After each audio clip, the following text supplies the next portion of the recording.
The sky tears open, wings blot out the sunlight, and descending from above comes not just a beast but the will of the hive mind made flesh.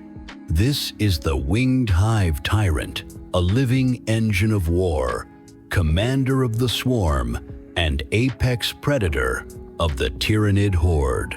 Welcome back to Brush and Blood, where Warhammer meets the real world. As I paint Warhammer miniatures, we'll dive into their lore and the strange ways it echoes through history, legends, and pop culture. Today I'm painting a Tyranid Winged Hive Tyrant, one of the most feared monsters in the 41st millennium. And while I layer its carapace and wings, we'll explore its role as the general of the swarm, the myths it echoes from our own world, and why flying predators terrify us on a primal level. What is the Winged Hive Tyrant? The Hive Tyrant is the ultimate synapse creature of the Tyranids, not just a monster, but a commander. Every Hive Tyrant carries a fragment of the Hive Mind's intelligence. On the battlefield, they're the generals directing lesser Tyranids, holding the swarm together and adapting tactics in real time. But add wings, and the threat doubles. A Winged Hive Tyrant can sweep across a battlefield in moments, striking exactly where the enemy is weakest. They can bypass fortifications, crash into artillery lines, or tear apart command squads before the defenders even know they're under attack. To face one is to fight the Hive Mind itself, claws, wings, psychic fury, and command all in one form. Fun facts and lore. Living generals. Unlike human commanders, Hive Tyrants don't just order troops, they are the command structure.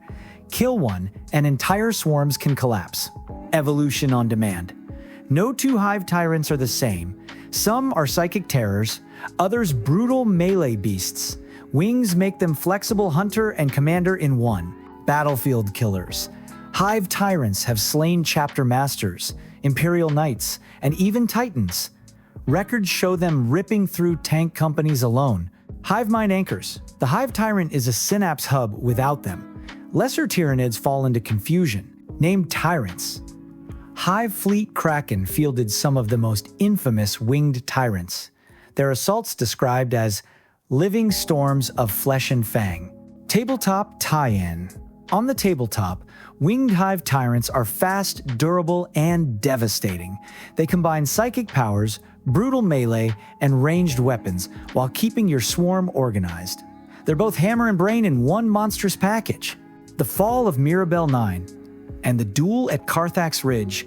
On the agri world of Mirabel IX, Imperial defenses held steady for weeks against Tyranid swarms.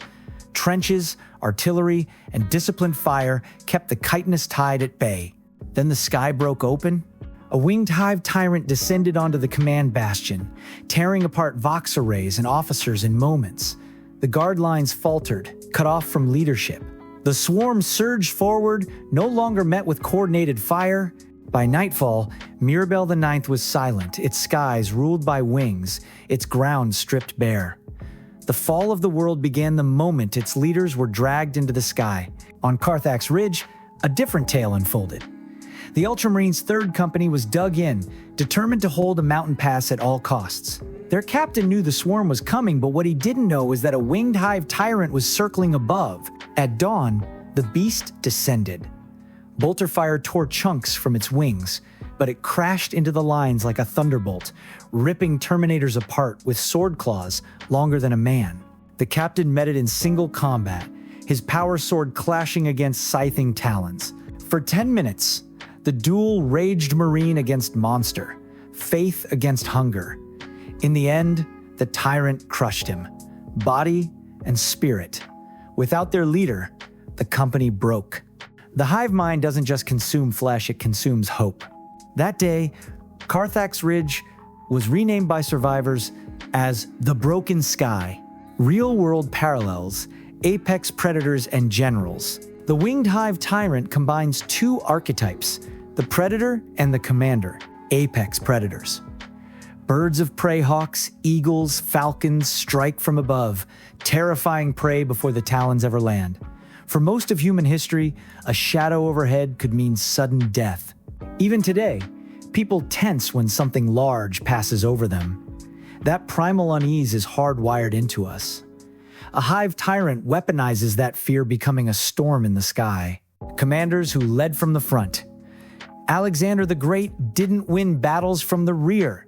He charged with his cavalry, spear in hand, breaking enemy lines by example. Genghis Khan rode with his horsemen, rallying them by presence, not distance.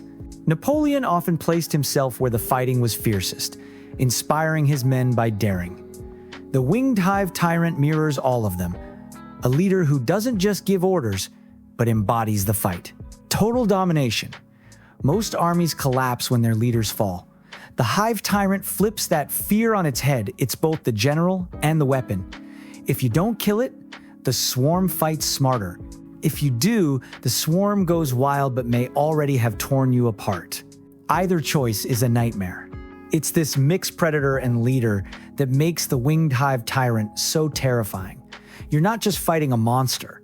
You're fighting the brain of the swarm itself, with wings sharp enough to slice through strategy. Pop culture parallels. The Winged Hive Tyrant has plenty of echoes in pop culture. Smaug, the Hobbit. A single dragon, but one who held an entire kingdom hostage. His wings darkened skies, his fire reduced armies to ash. Smaug wasn't just a beast, he was a symbol of domination. The Hive Tyrant shares that aura. When it descends, everything beneath it feels small. Rodan, Godzilla's ally and enemy. Rodan's wings generated shockwaves that flattened cities and toppled armies before he even struck. That's the same kind of devastation a Winged Hive Tyrant brings. Not subtle, not delicate, but a storm made flesh. Sephiroth's one-winged angel form in Final Fantasy VII.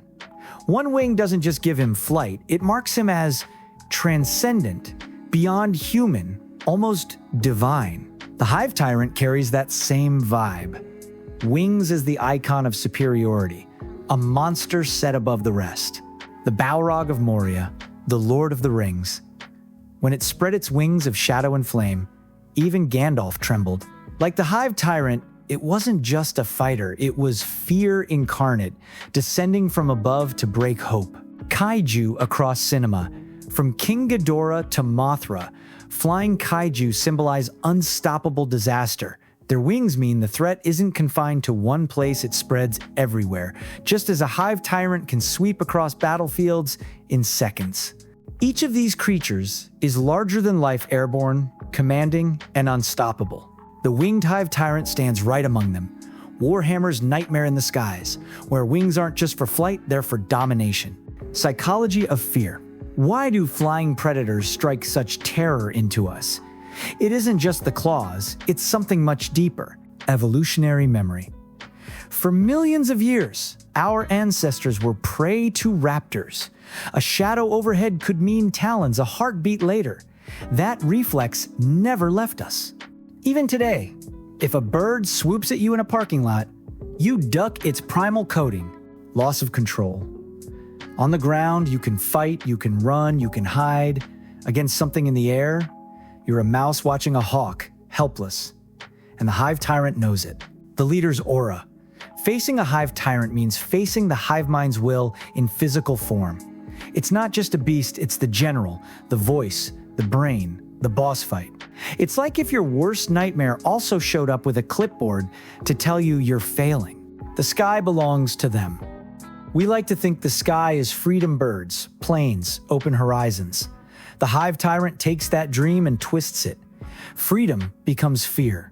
Every wingbeat is a drum of doom. Spectacle of power. Armies break not only from casualties, but from the sight of something unstoppable. A Hive Tyrant doesn't just kill, it demonstrates what killing looks like from 30 feet up.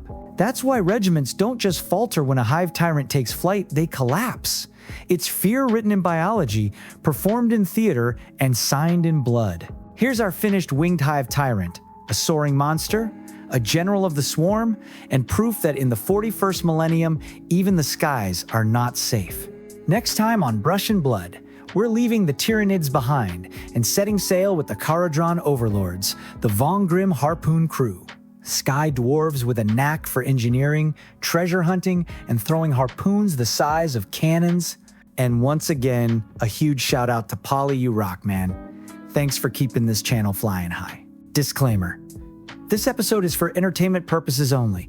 Lore or history details may not be exact. This is about fun storytelling and painting minis, not perfect accuracy. Don't forget to like, subscribe, and ring the bell so you don't miss it. And tell me in the comments, what's your favorite Tyranid monster and why?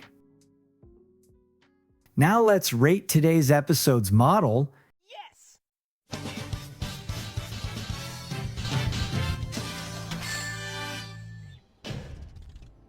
Not too bad.